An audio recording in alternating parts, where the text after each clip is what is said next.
Welcome, everybody. It's a bittersweet privilege to introduce Valerie Sayers, the William R. Kenan Jr. Professor in the Department of English, for her valedictory reading. Valerie is the author of 6 novels, a story collection, innumerable short stories in magazines and collections, a formidable array of critical essays, and a near constant stream of reviews appearing in Commonweal and the Washington Post and elsewhere. Valerie's 7th novel, The Last Days of Peace and Love, or Real Estate, is currently under review, and a memoir entitled Sin, Sex, and Segregation, Confessions of an Ambivalent White Southerner, is in progress. Today, she will be joined by Molly Spencer, a former student, and now the poetry editor at the Rumpus. We are here to celebrate Valerie's achievements as a writer, but I must take a brief moment to say something about her qualities as a colleague and a friend. The creative writing program at Notre Dame owes an enormous debt to Valerie, who has done so much to build and sustain the program over the years. The English department has also benefited from her energy and insight. As many of you know, Sayers chaired the department from 2011 to 2014.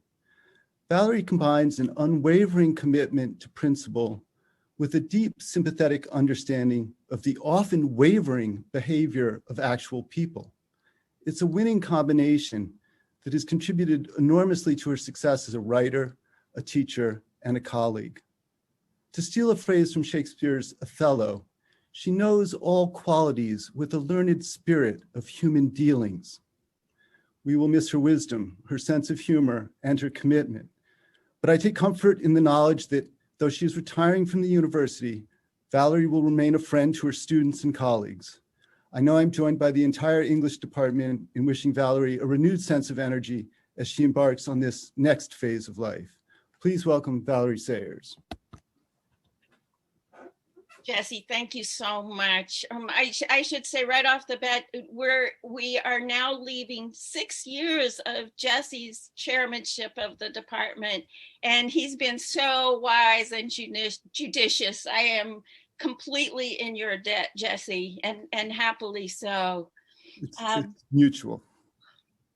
I sure wish this were an in-person gathering so we could do all this weepy stuff together, but I'm so grateful to have this chance to say goodbye, and so grateful to all of you for being here for this. It's such a pleasure to welcome Molly Spencer back to campus. As for my goodbye, which I hope to dispense with quickly, I have too many people to thank individually. Nothing would pain me more than forgetting to name a single one of the scores of faculty, staff, graduate students, and undergraduates who have really sustained me during my time at Notre Dame. And thank God this isn't the Oscars. So I'm just going to issue big heartfelt thanks to entire sets of people, my colleagues in the witty, learned, and small d Democratic English department, my collaborators in Africana Studies, the Higgins Labor Program, Gender Studies, the Moreau College Initiative at Westville Correctional Facility, the Cushwa Center, all the dear friends I've made across this university, from the library to the SNITE, from Irish studies to peace studies to sustainability studies. I'm especially proud that the Progressive Faculty and Staff Alliance germinated in my living room, where there's probably enough dirt to germinate just about anything. And I'm deeply grateful for all the living rooms I've sat in as the Women's Faculty Collective Watch met during my early years here. Nothing makes me more hopeful leaving Notre Dame than seeing a new initiative on race and resilience and a new chapter of the AAUP starting up. Thank you to all the change makers and all who hold this university I love to its highest values and virtues. But there's really nobody I'm more grateful to than the students I've known in the classroom here the last 28 years. Last year, I went to my mailbox and pulled out a large envelope clearly containing a book. This is always a day for rejoicing, with the name Molly Spencer in the return address. Since I was the only person in the mailroom, I said aloud, "That can't be my Molly Spencer, can it?" Molly was a student my first year at Notre Dame, a divinely talented writer who, in her first fiction writing workshop, wrote publishable stories and many lines I just wanted to steal outright.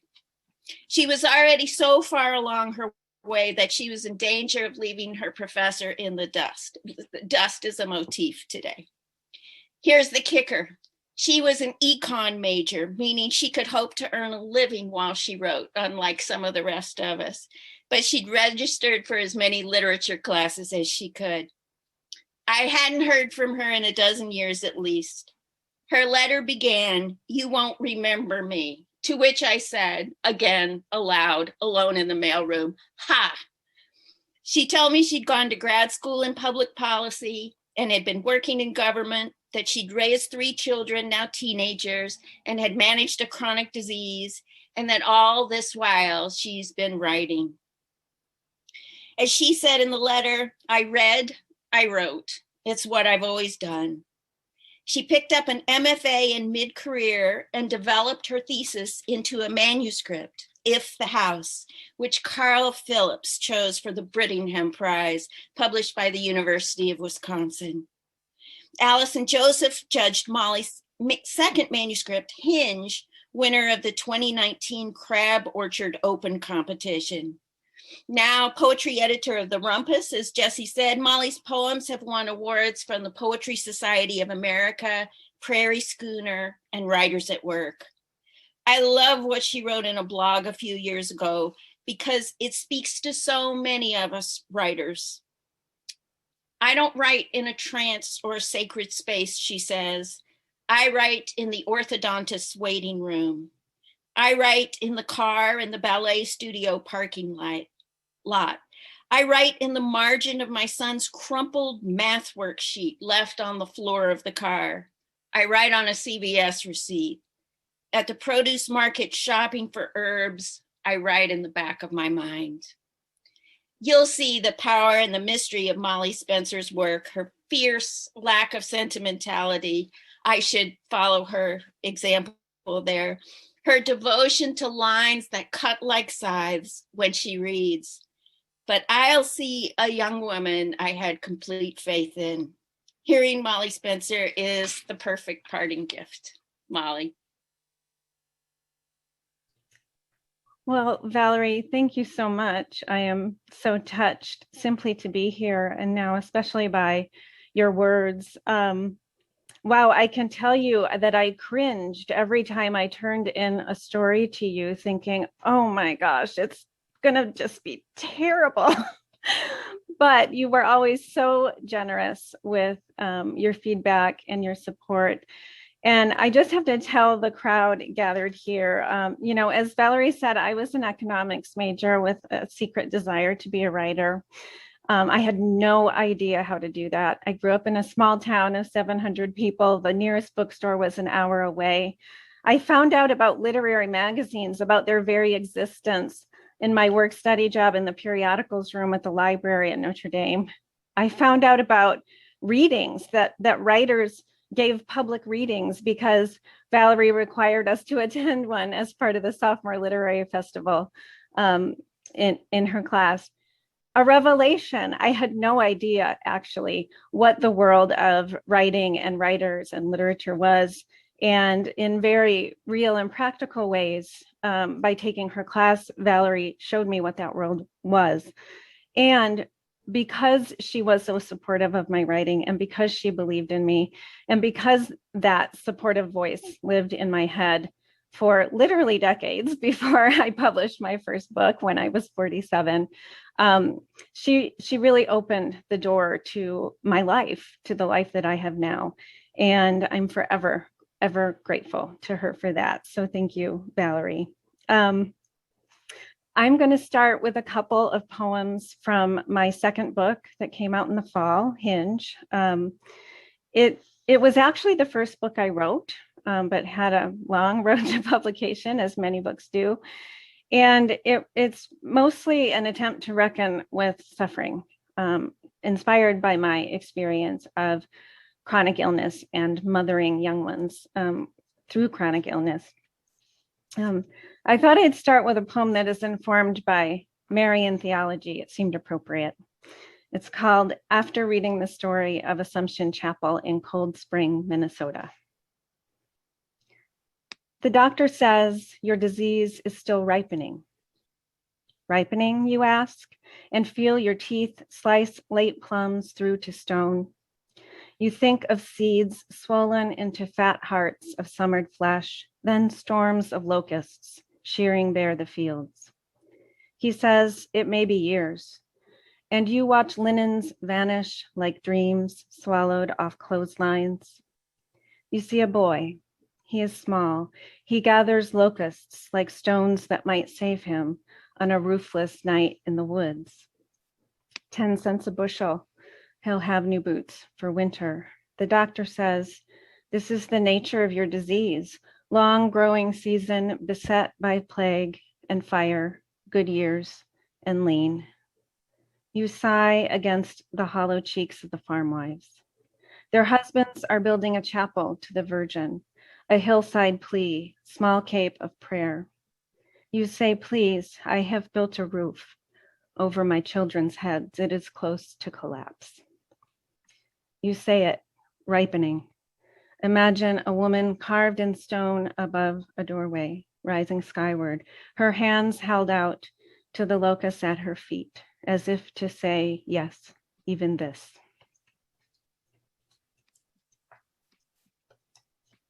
I'll read one more from Hinge. This book is really informed by all of our foundational literatures that help us understand and answer the fundamental questions of our lives, right? Suffering is one of them. So scripture and fairy tale and myth. And this next poem is from a series of poems after the Greek myth about Persephone and Demeter. And in this poem, Persephone is addressing her mother. Persephone, since she kept asking, I gave her an answer, chose a window with a view of rough country, said oak, said aster, piled up lies in her warm brown eyes. What can she know of the word crawl space, of the choiring black birds that nest in my hair? Look out the window, Mom. The bright moss is my sash as it tore. The bone white road, remnant press of my spine. The far smoke is my father's slight amendment, blue mountain, torn rind of my heart. And there, in the middle distance, near the house that kneels praying on the hillside, he is the black horse, barely rendered. I am the open door.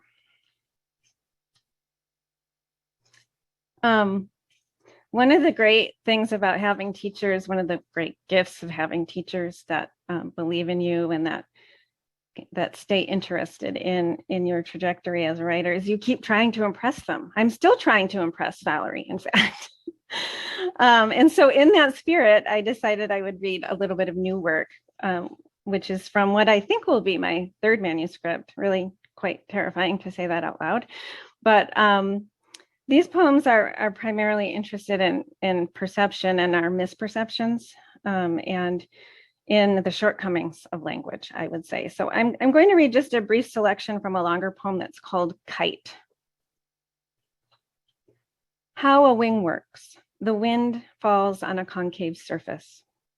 How flight began, from the trees down, from the ground up. The birds have lost their expendable bones, and those that remain are hollow. Like the house on the hillside of memory is hollow, like the arid, untouched body. What once was a hand is now the mere trace of a hand. The word for this, vestigial. If you think you can hear anything in this wind, drag the backward reaching pull of air along a flying thing. Drag the inherent cost of a wing. It is said the swallow has more air in its bones than other birds. I am unable to verify this, but can tell you a wing is a paired appendage. A feather is a dead thing. So the wind spills over the primaries, the secondaries, so the coverts cover. So the swallows lift, so they swoop. Where the wing fastens to the chest, where breastplate and breath, where the wing endeavors toward the heart, nearly touches, where bone nestles into bone at last. This we call articulation, which means a division into distinct parts, which also means a joining. If the wing is said to be pinioned there, and it is said to be pinioned there, if pinion means to tie or hold the arms and legs, if it means to cut a wing in order to disable it, and it does. And once spoken, can a thing be called back? If with these words we speak of flight. Dismember means to take away a limb. I want one word for wrist, one for its underside, fluvial and threaded in blue. And ravel means a tangle and to untangle. If you think you can hear anything in this wind. The bowl, if she undropped it, if it had held like bridges hold, trembling as a blown nest holds in the wind, because it is anchored. And if anchor first meant to bend, if the string untangled. Would skin still mean a thin layer of tissue forming the outer cover of the body? Would it still mean to scratch, scrape, or peel the skin off? Is there a word that can hold the world still? Eminence, maybe skein, a word that can make a crossing ship stop crossing, make a ship endlessly crossing to have crossed. And once spoken, can the thing be called back? I say splice so as not to say we are come between. I say splice so as not to say grafted upon you. That line or phrase, we are come between, that belongs to Charles Wright. Some of you might recognize it from his poem, Homage to Paul Cézanne. I think Wright's lines were, and so we are come between and cry out. I've always loved those lines. I'm just gonna read one more poem, and I was thinking about all the many things I admire in Valerie's work and whether or not any of my work was kind of, in her tradition, so to speak. We were corresponding before today, and she said she started out as a poet, but she couldn't stop the line. So she had to write fiction. Well, I started out writing fiction, but I so desperately needed the line that I moved to poetry. One of the things we all admire about Valerie's work, as was said at the beginning, is the way that she captures our humanity and our absurdity, really, but with such tenderness and compassion that we are redeemed in her handling, in her intelligent and hilarious handling, in her compassionate handling of our absurdity. And so this is the only poem that I have that I feel like can gesture toward that tradition of Valerie's. And so I thought I'd end with it. It's called Frank Next Door. And some of you will notice that it borrows just a bit from scripture and quite a bit from Shakespeare. Frank Next Door. The dishes are done, the counter wiped, the children are all at school. The window is open to a mild morning breeze, construction noise, the many wars and storms that pound the earth. But what I need to know, Frank Next Door, is why have you torn out your lawn? Also, am I my neighbor's keeper? And why do we now say 3 times instead of thrice? As in, thrice you have bent your 89 years, your stooped back over the same tired patch of grass between our houses. 3 times, Frank, you have pulled it out by hand. Frank, I'm up early. I know it's you I hear at 6 a.m. with the scritch of your rake and the occasional hollow thunk of one of my boys' balls that you've thrown back over to our side of the fence. Thank you, Frank. But can I ask, why did you not stop with the grass? Why have you tipped and unpotted all your leggy geraniums, which I had come to admire for their infrequent orange blooms? Was it you who came upon Ophelia sewing, fierce and uncertain, your shirt unbuttoned, hair raised like a sail from sleep or madness? And Frank, how is Barbara? It's been months since I've seen her on your porch in her blue house dress. Do you know, Frank, how hard it is to explain the concept of house dress to today's kids? I confess, I believed myself up to the task. I have sweep and mop. I have apron of the homemade cupcakes I brought to my daughter's class, about which a little girl asked, "Can't you afford real cupcakes?" Of house dress, I explained, a simple garment, a row of buttons, often faded. Never mind. But Frank, about your camellia, that too, despite its great red eyes that open twice a year, Frank, the glossy leaves, the smooth layered buds before they flower, how fastened they are, how pleasing in their closedness. And what means this, my neighbor, that you have left the bindweed climbing over our shared fence? That squatter, that stowaway creeper has staked its claim as the worst weed in California. Frank, what I'm asking is, are you shuffling off your mortal coil? Should I start bringing casseroles? Is it so long a life? Did you know it's also called creeping Jenny, bellbind, sheepbind, and cornbind? Don't you love such words? Frank next door, is it wrong for me to find the bindweed oddly beautiful? Its scrawny persistence, all its trailing arms and legs, the weak white faces of its blooms as they open to show a curved swirl of blood at their throats. Thank you so much. I am so honored to be here. I give you my great deep thanks, Valerie, and many congratulations on your retirement. Oh, Molly, that was just beautiful. And you have impressed me and once again left me in the dust. This is a very hard act to follow. I'm especially grateful to you for, in a sense, standing in for all the rest of my wonderful former students who are here and not here today. Well, again, I'm getting mushy. So we can move on to the part of the show where I mess up the tech, and that will provide us our next live moment. I'm going to read myself from an essay, actually, that I published last year. It's called A Brief Account of Certain Left-Leaning Tendencies. And I thought that it would help explain some things about me. I thought it might help explain why I write, and even perhaps how I write. And I thought it might even explain a little bit about why I've been such a thorn in Notre Dame's side from time to time. This is a peculiar essay. It's written as a numbered list of form I'm very fond of, but the numbers get tedious to read out. So I'm going to read the numbers in the beginning, and then I'll stop reading them. But when I skip a section, I'll introduce a number, and then you'll know where you are and when you can get a real cupcake. And there are 55 sections total, but they're short. They're real short. So, a brief account of certain left-leaning tendencies. 1, left-handed, I embody the stereotype. I'm a klutz.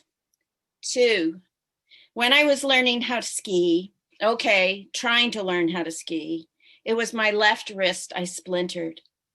It's the left arm where doctors found a second stage melanoma, the left inner ear where the crystals dried out, leaving me vertiginous.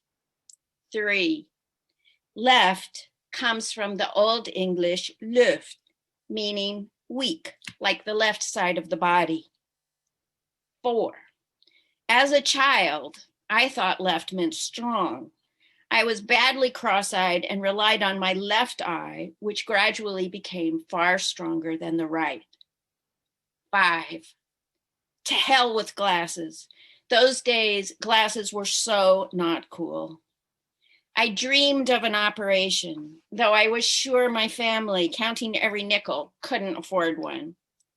When I finally choked out my interest in that procedure the ophthalmologist mentioned in Charleston, my father explained that insurance would pay.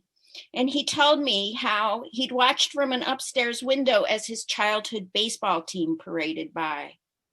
When his mother asked why he wasn't marching, he told her he knew the family couldn't afford the uniform. His frugal Irish mother, shocked, pulled money out from a secret hiding place in the cupboard, which is also how she paid for his college tuition. My father, right-handed but left-leaning, was a son of the working class, an FDR liberal who sweet-talked my mother into voting for Adlai Stevenson. Like his brother, the union organizer, he was always and ever on the side of folks who were poor or struggling. As a young naval officer, he was stationed at the Marine base at Parris Island, South Carolina, and returned a few years later as a civilian psychologist. My Yankee parents moved to the neighboring town of Beaufort, built with wheelbarrows of money and the labor of enslaved men by inland plantation owners who craved sea breezes in summer. White landowners left their property to offspring whose wealth only increased. The antebellum architecture stands among massive live oaks dripping Spanish moss, what the rest of the country imagines when it pictures a stereotypical Southern landscape. The surrounding countryside, dotted with unpainted plank shacks that still lacked plumbing, was so poverty-pocked that hunger in low-country South Carolina provoked congressional hearings. My father was particularly agitated by the politics of wealth and race in Beaufort, but I loved being so clear about a state's moral failings. I delighted in a hometown where my view was always contrary, where friends confounded called me liberal too. I knew exactly who I was in that place, in that time. I'd soon enough hear liberal sneered as a dirty word, a word meaning not left enough. Though my father had a good government job and went off to work every morning in a dapper suit, we were always squeezed in all senses of that word. We lived in a 5-room house covered with ashy gray asbestos shingles. In the girls' room, 2 double beds sidled close, gussied up with matching floral bedspreads that made the room even smaller. My best friend's mother said she saw us trooping out the front door and couldn't believe 7 children all fit in that little doll's house. It's my first memory of shame, my friend telling me that. When I saw the siblings smushed together in bed in Jim Sheridan's film of Christy Brown's My Left Foot, I thought, my people. In South Carolina, my parents had replicated a Bronx apartment, an apartment that in turn had replicated some Dublin tenement. 16. My father was tickled to see which books we checked out of the library on our sacred weekly pilgrimage. Mine were Shakespeare, despite all the words I didn't know, Roman history, despite the tedious dates, murder mysteries, despite my single-digit age. I sucked up books, leapfrogged over words I didn't know, and favored sound over meaning. But sometimes, maybe often, maybe always, I checked out a book to impress my father. For my 10th birthday, he splurged on a hardcover copy of A Tale of Two Cities. I loved possessing that book, but it was slow to get cranking compared to what Mrs. McGillicuddy saw. I couldn't tell him when I abandoned it. He said Dickens was on the side of poor people, and I didn't want to let my father or poor people down.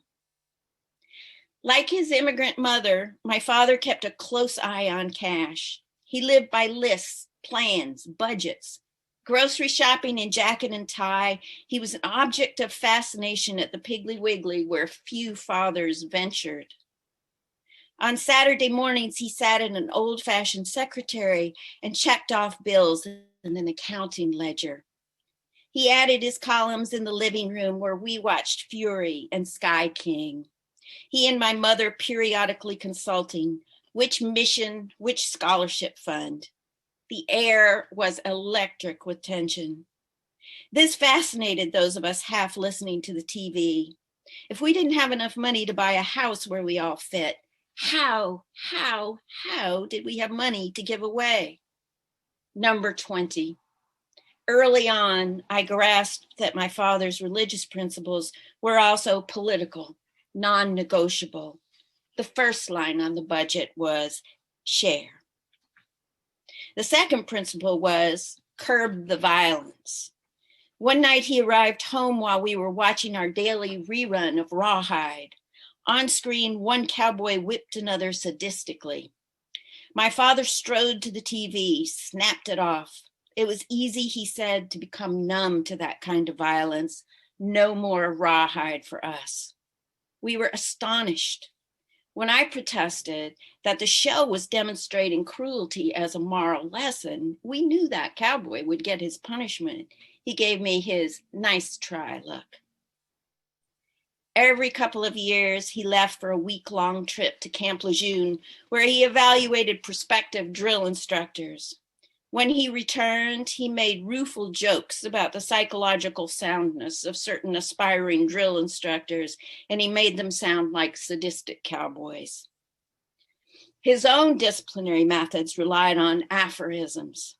To bickering children who tattled, he said, "Takes two to tango," triggering such a sharp visual image that I practically tripped over my two left feet. He relished proverbs in French, "Nul n'est prophète dans son pays," and Latin, "Omnia vincit amor," which caused my mother to deliver a reverential appreciation of his Jesuit education. He was fond of low puns and cheesy punchlines. For years, he and my mother would howl out, "Gives the place a little pizzazz," after a New Yorker cartoon picturing a gas station adorned with flowering plants. The New Yorker was a rare luxury in our house, a single copy from the drugstore rack, bought from time to time in a fit of abandon. The drugstore housed a whites-only soda fountain. Those were the Jim Crow years in Beaufort. Segregated waiting rooms at the doctor's, segregated seating at the movies, segregated beaches. My father, a great one for 25 words or less, succinctly argued the case for civil rights at dinner. In a steady, mild voice, he called integration the moral imperative of our time. We'd just covered the imperative move in a junior high grammar lesson. The word stuck. Number 26. I saw my father cry twice while watching TV, both times in 1963, once during JFK's funeral and once during the March on Washington for Jobs and Freedom, when Martin Luther King spoke. He took out his handkerchief. He always carried a handkerchief, and he wiped his eyes, and neither one of us ever said a word about it. The rest of us cried all the time. All those children. That was what other kids, Protestant kids, said. Y'all's parents don't do birth control. That's why they have all those kids.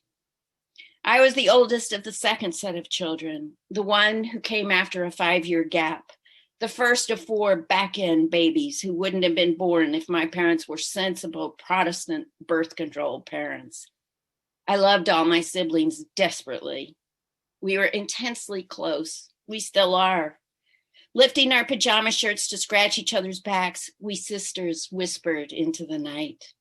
Across the narrow hall in his private kingdom, my only brother signaled with underarm farts and set us giggling uncontrollably. The stress was constant. The last to bed had to lie in the claustrophobic middle. You could never get into the bathroom. Everyone heard every word of every phone call. We threw plates of food and spaghetti sauce drool down the wall. We put our fists through windows.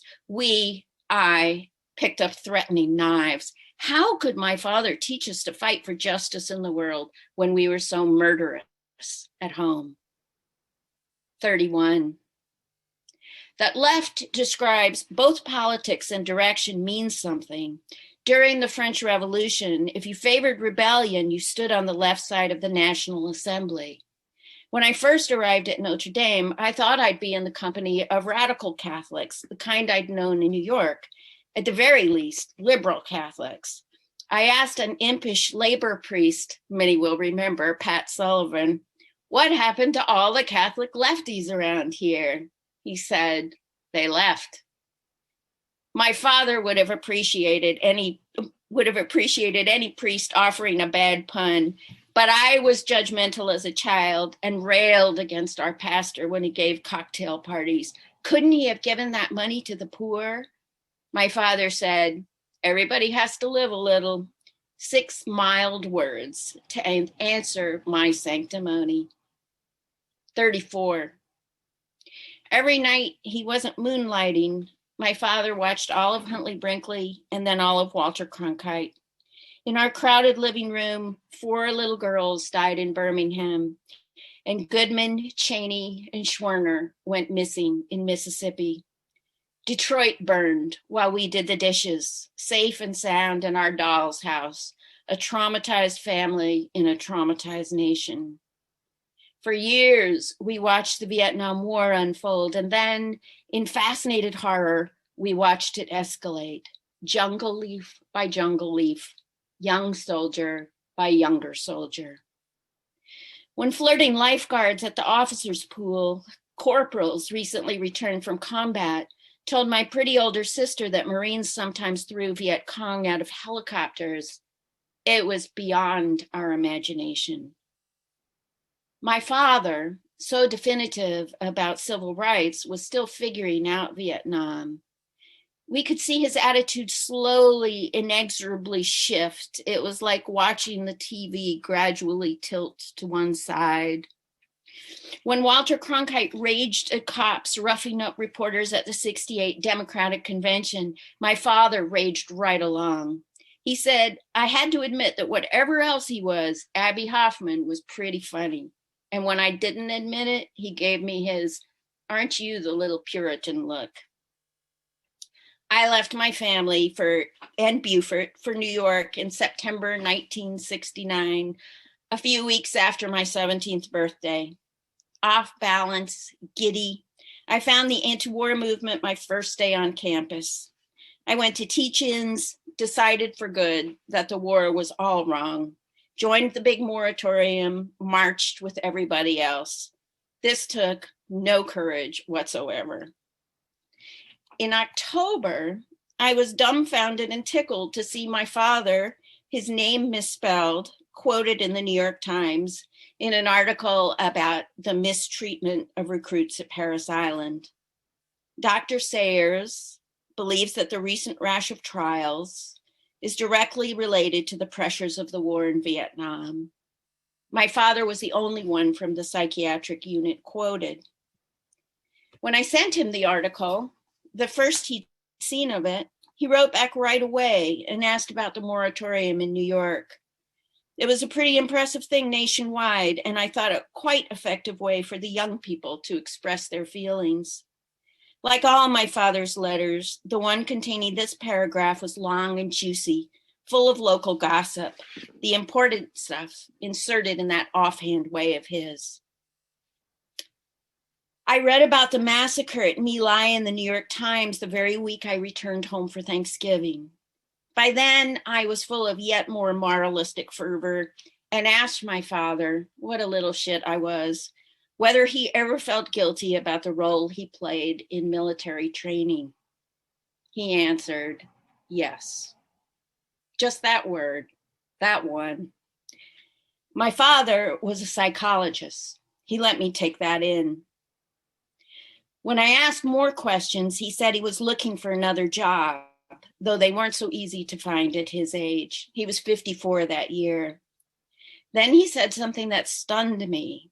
He was also writing a book about how sending young boys off to Vietnam had made him dubious about the entire military machine.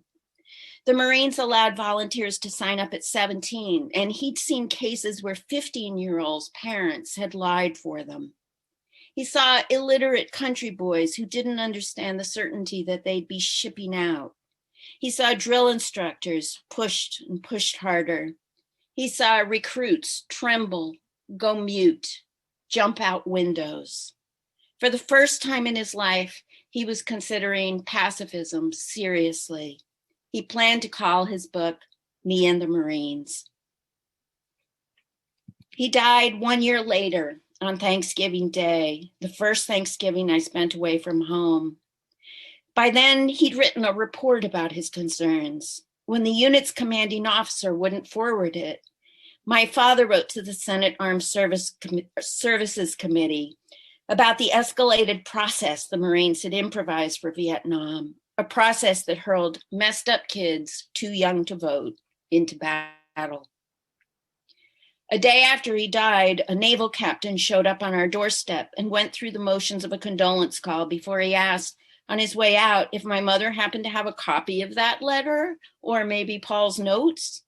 My mother whispered clever evasions. I spent the afternoon tearing apart the top shelf of the coat closet where my father kept his papers, but I didn't find a letter or a report. I found just one chapter, probably all he'd had time to write, putting me through college. One chapter of Me and the Marines, the introduction to his crisis of conscience. My father felt pain in his chest while my mother was out of town to visit their first newborn grandchild. He worked among psychiatrists, MDs, so he asked for advice. Sounds like heartburn, they told him. When my mother returned and registered his pallor, she insisted they visit the doctor, who slapped my father into our little hospital, where he died the next day of a massive heart attack while the turkey roasted in the oven. The summer before he died, a boyfriend sat with my parents over coffee. The boys who came calling always liked my father, but he was dubious about this one, a good-looking, smooth talker who was finishing college just as I started. My boyfriend and my mother talked about the standoffs between young anti-war marchers and cops. It's a failure to communicate, my boyfriend said with extra earnestness. My mother, ever gracious, agreed. A failure to communicate. We all looked to my father, our own great communicator, the man who for the last 3 years had, like the rest of the country, been quoting that line from Cool Hand Luke with relish. Now he had a distinctly sour look on his face. It was the summer of the Cambodian invasion. Cool Hand Luke was ironic and funny, and this, his look said, was just a dumb cliche. People were dying all over Southeast Asia. Excuse me, he said. Paragraphs, essays, volumes contained in those 2 words. He rose and left the room. Number 54, left, abandoned, devastated. But the verb leave comes from the Old English lafan, which means to bequeath, to leave behind. When he left us, my father bequeathed his children something to do with leftiness, something to do with civil rights, with that letter he sent to the Senate, with that book he was writing. Something to do with changing his mind big time late in his life, with being the only one in his unit to talk to the Times. Something to do with a little pizzazz. I don't want to close it off with a sentimental twist tie. The personal can be, yes, the political, but if all you do is mourn your loss, the sadistic guy keeps brandishing his whip and nobody turns off the TV. Nobody stops the war. I became a writer because out of my left eye, I saw the world askew. Maybe 2. I became a writer because my father didn't get to finish the book. He runs his finger down the ledger. I tally his years on earth. Thank you so much for listening. Thank you for coming today. Please feel free to slip away or just to stick around if you like and say a slow fading goodbye as Molly and I form a kind of electronic reception line. It's really been wonderful to see you all here. Thank you so much.